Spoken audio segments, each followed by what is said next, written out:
तो यहाँ पर भगवान छोटी छोटी लीलाएं कर रहे हैं।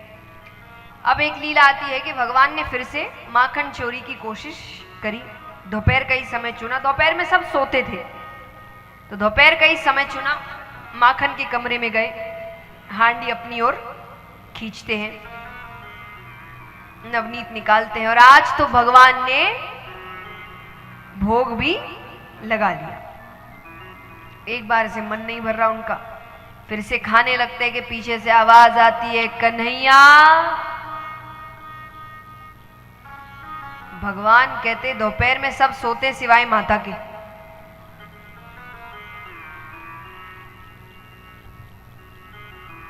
ये पता नहीं क्यों पूरे घर का चक्कर लगाती है। अब चोर स्पष्ट जवाब नहीं देते ना। आपके घर में भगवान ना आए कभी, पर मान लीजिए कि कोई चोर है और आपको ऐसे कुछ ज्यादा, आप जोर से चिल्लाएंगे कौन है, तो थोड़ी वो कहेगा हाँ इस कमरे में। चोर स्पष्ट जवाब नहीं देते, तो भगवान भी चुप है, जवाब नहीं दे रहे। तो यशोदा मैया को दिख रहा है कि भगवान को आवाज आ रही है, जवाब नहीं दे रहे। तो वो आकर कमरे में कहते, अरे जवाब क्यों नहीं देता, कब से आवाज लगा रही हूं। भगवान कहते, मैया मैं एक बहुत बड़े समस्या के समाधान में लगा हुआ हूं। यशोदा मैया कहे, समस्या तो बड़े बूढ़न को होवे, तुझे कौन सी समस्या है गई।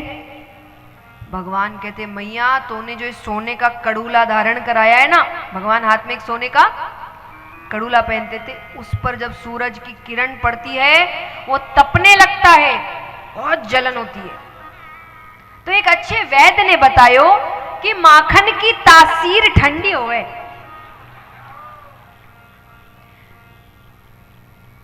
तो मैया मैंने आते ही माखन की हांडी में हाथ धर दिया, जलन तुरंत बुझ गई। तो भगवान को लग रहा है कि बस मैंने तो कहानी बना दी, हो गया, मैं बच गया। पर भगवान भूल गए कि भगवान ने भोग भी लगा लिया था, और बच्चे खाते कैसे हैं। यशोदा मैया कहती है कि जलन यहां हो रही थी ना, बोले हाँ। तो बोले माखन यहां कैसे लगा।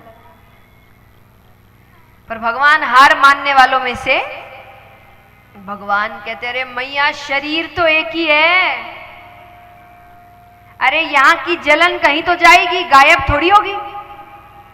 तो यहां की जलन तो बुझ गई, पर वो चढ़ते चढ़ते मुखड़े तक पहुंच गई। तो मैया मैंने मुख पर माखन लगा लियो।